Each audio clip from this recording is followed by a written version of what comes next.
Hi, welcome to Casabella, and this is a drone shot of the walkway to get to the inside of Yal Ku without having to swim there. So you're going to follow these rocks. There's no path. This is a natural beach. You're going to follow this path. When you get to the house next door, you can use their walkway here a little bit to go to the right and then follow the rocks again. You just kind of look for the easiest path for you.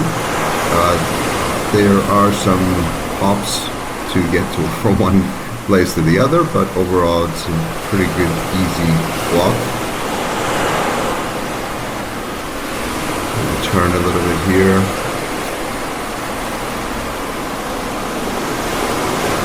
And right there when we see the last rocks, that's the end of it.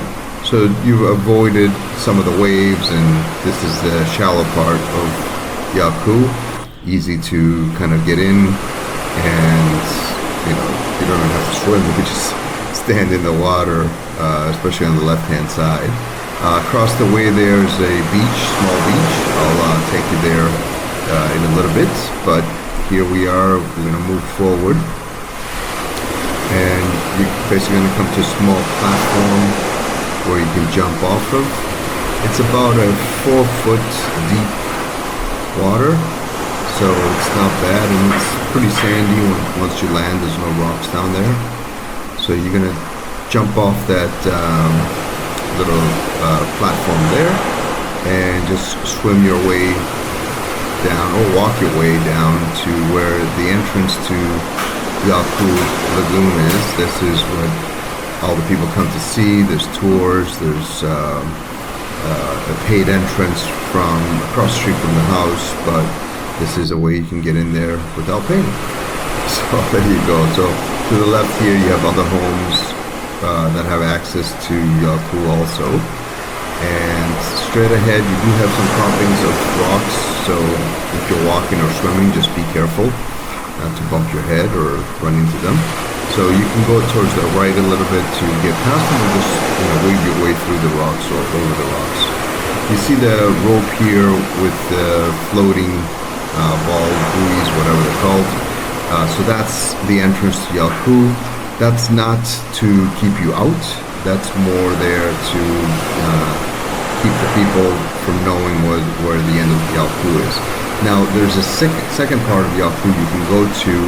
Not many people go down to this end, so sometimes you find a lot of fish also down this end.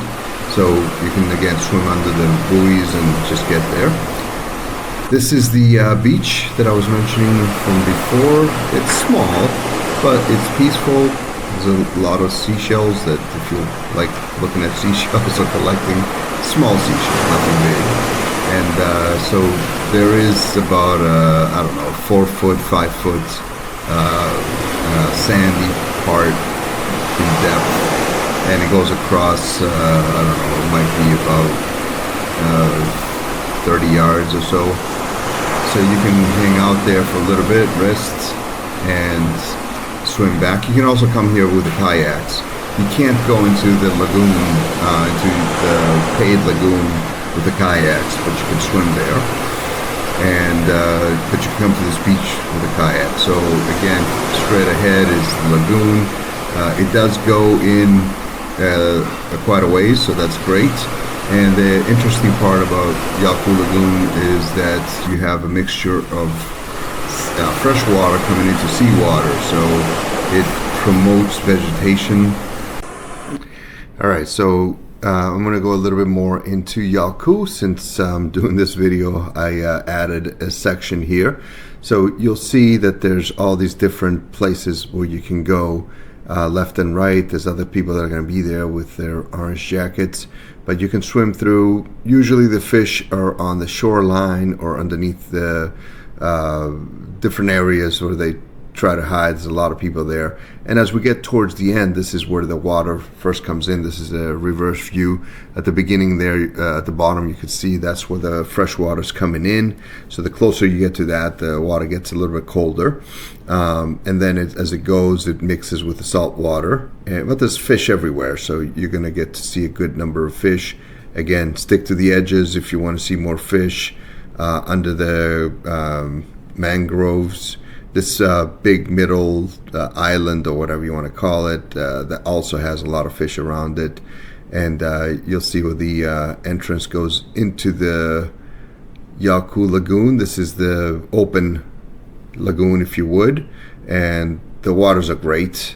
And just remember, you have every right to be in Yal Ku, the paid part, as everybody else. Mexico's waters are free to the public, so you can pretty much go there. They do charge an admission if you go through the land, if you would, because there's a park and they offer equipment, etc. But if you're swimming, you can easily just go under the rope and be in there. You have every right to be. So that's Yal Ku, and I'll rejoin the original video now. So there's a lot of fish that go hang out there, so you'll be able to see a lot of fish. So again, to the left is the big side of it, to the right or straight ahead is the smaller end of it, but not too many people go there, so it's interesting to go there. And then now you can see the whole walkway that we did and where Casabella is. So I'll go closer to Casabella so you can kind of get a better look. And overall, the depth is, this part of Yal Ku is not very deep. It might be 6 feet, 7 feet at the most in the middle, but to the sides, it's usually around 4 or 5 feet. So you should be able to stand and talk and whatever with your friends. So here's Casabella. Thank you for watching, and please come visit.